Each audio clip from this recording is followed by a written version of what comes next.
Topping today's news, Prime Minister Philip Davis with a keynote address at the historic Energy Summit.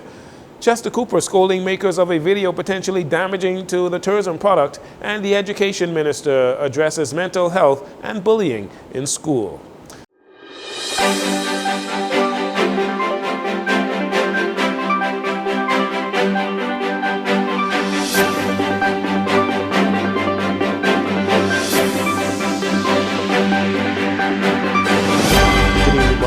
This is your JCN Evening News. I'm Jcn Saunders. It's a pleasure to have you join us.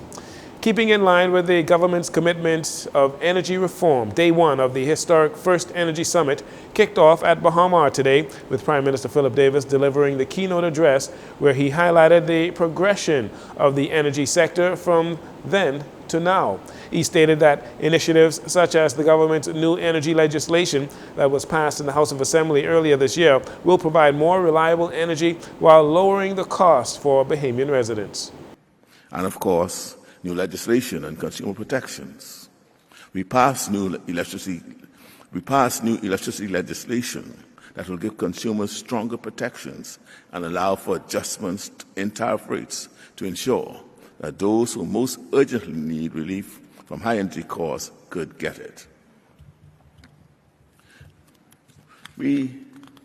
Each of these components work towards the same goal: to reduce the financial burden on Bahamians, to create sustainable energy ecosystems, and to lay groundwork for economic growth. When we lower the cost of energy, we are not just relieving an immediate burden, we are creating space for growth. Imagine what becomes possible for a small business owner when energy costs go down. Prime Minister Davis also reminded that taking a step in the right direction means upgrading outdated equipment.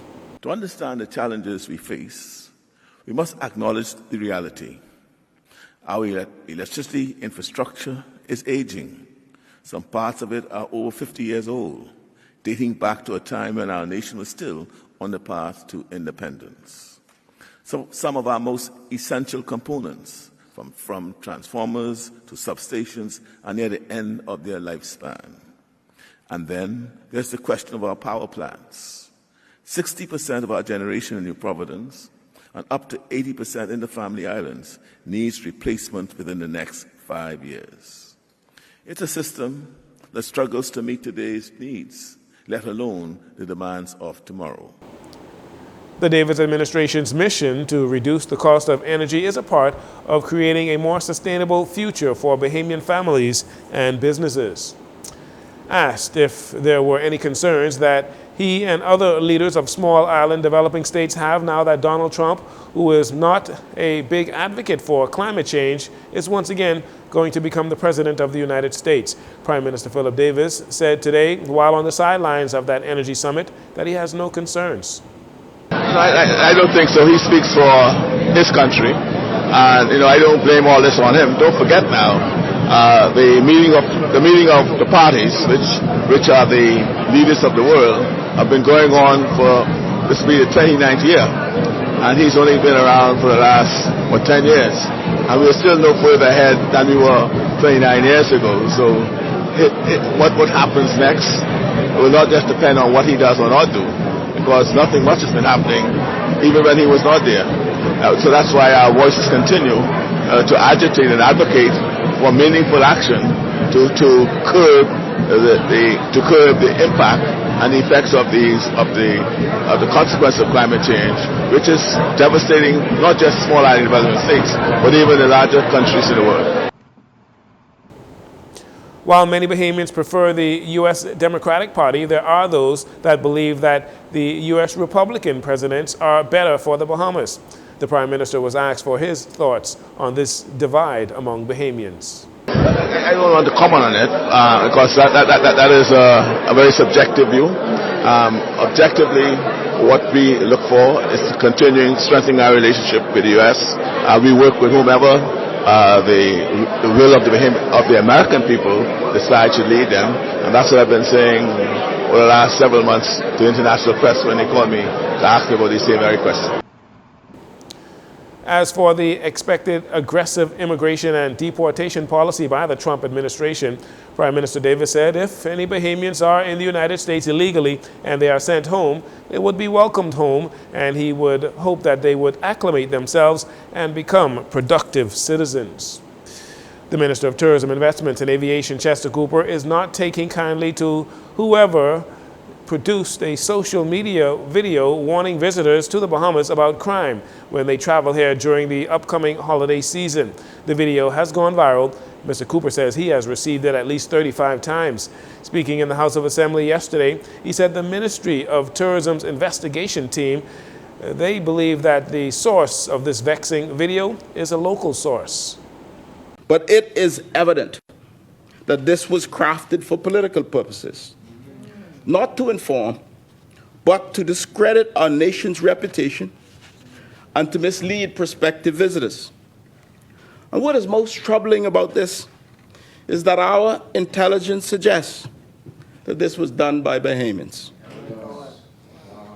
What kind of Bahamian, for political or whatever reasons, is willing to hurt their own economy and the livelihood of their very families for cheap political points? We spent considerable resources, almost $10 million in fact, managing the impact of the bad press that we experienced earlier this year. And we are at the start of what promises to be a record-breaking winter season, with bookings on pace to exceed previous years. Now that yesterday is behind us in the USA, Madam Speaker.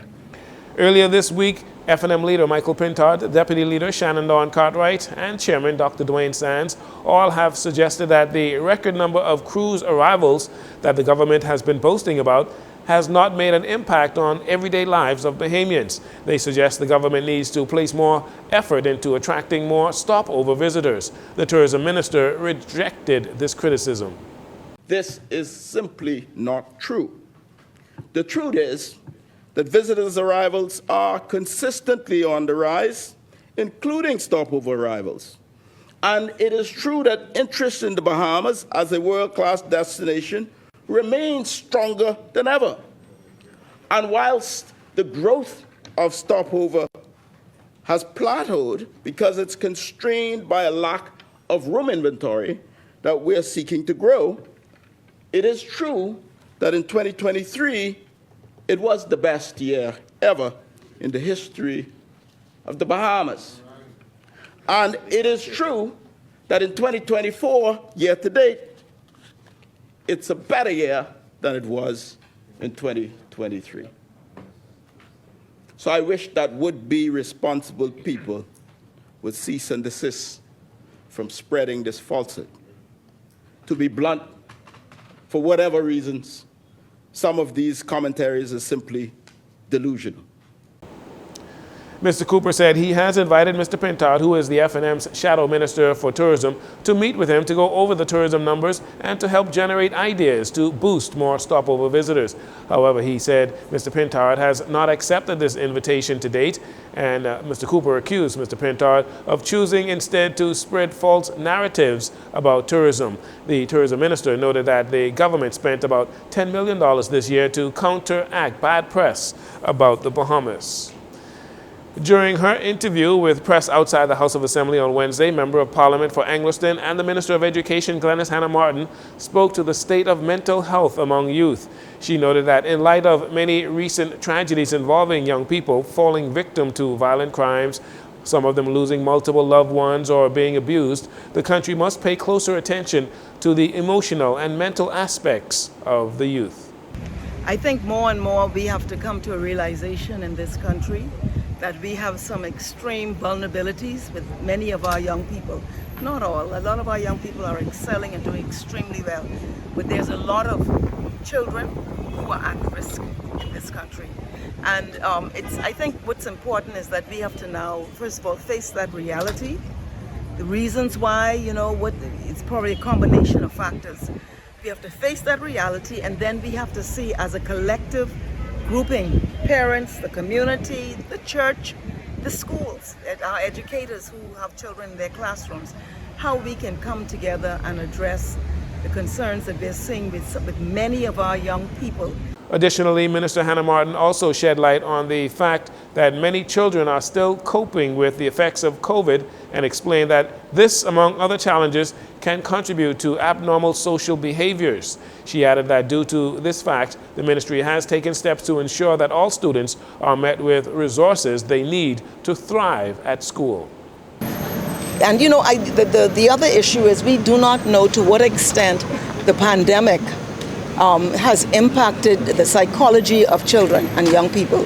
And so that's another thing that has to be looked at very carefully. So we have guidance counselors, we have teachers in every classroom, we have, there's the wider community, but on every campus we have guidance counselors. And I want to encourage our children, our young people, to reach out to your guidance counselor if you have a concern. We also have SROs on campus, which are the police specifically trained to work with young people. Minister Hannah Martin is encouraging all young people to make use of these resources and calling on adults in the community to pay close attention to the mental health of young ones around you. You're listening to JCN News. We'll take a break here. We'll be right back after these commercials.